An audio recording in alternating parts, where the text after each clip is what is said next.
retelling of this tragic tale by stating up front this debacle's all true without fail. The Lucifenian princess from a bloodline old and great ruled fiercely, aged barely 14 when I was only 8. The palace stuffed with ornamental rococo decor, a servant with a girly face whose presence she adored. A purebred mare named Josephine, her precious favorite pet. A lavish lifestyle for which she had never broke a sweat. When she would spend way more money than she could afford, a harsh tax on her subjects meant her stash could be restored. The peasants had no bread, and when informed of her mistake, she asked, if not bread, why don't they eat cake? Now, bow down to me. A selfish yellow rose who none would dare oppose, blooming taller than her rivals and foes. Anyone to try to take their share of sun and air would only make her stronger when they fell into her snare. Since babyhood the princess knew and loved her fiancé, King Kyle of Marlon from afar, but much to her dismay. The king fell for a peasant girl whose hair was long and green. She was my parents' servant, only just out of her teens. The king cancelled the royal wedding to pursue his love, and naturally the princess wanted the girl disposed of.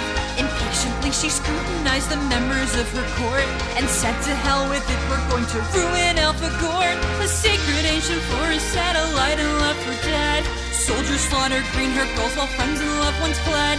Far away and comfortable, the princess did not weep as women's bodies were piled up in heaps. Oh, it's tea time.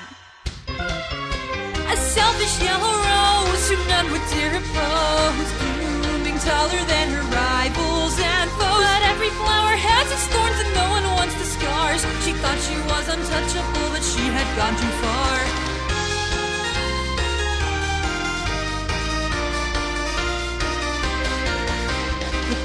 Had been silent and the princess hadn't learned. She killed for what she wanted, now it was the people's turn.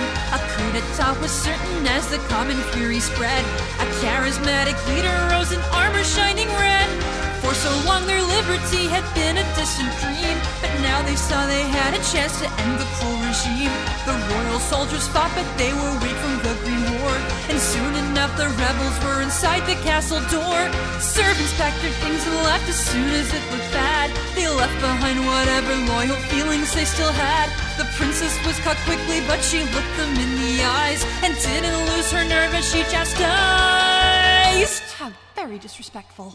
A selfish yellow rose the people did oppose, blooming brightly and still blooming in woe. Her paradise was built upon a system of despair. A head would rule as penance and relief would clear the air.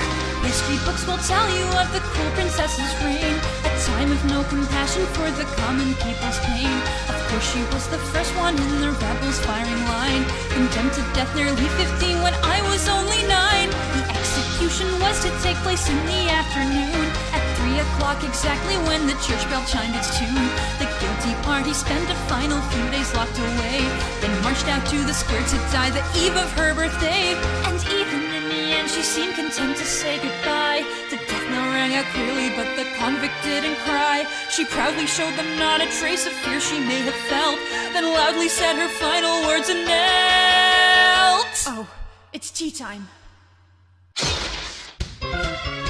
A selfish yellow rose, a wolf dressed in sheep's clothes, wilting and melting back into the shadows. And ever since the people looked back on the upheaval, their memories immortalize the daughter of evil.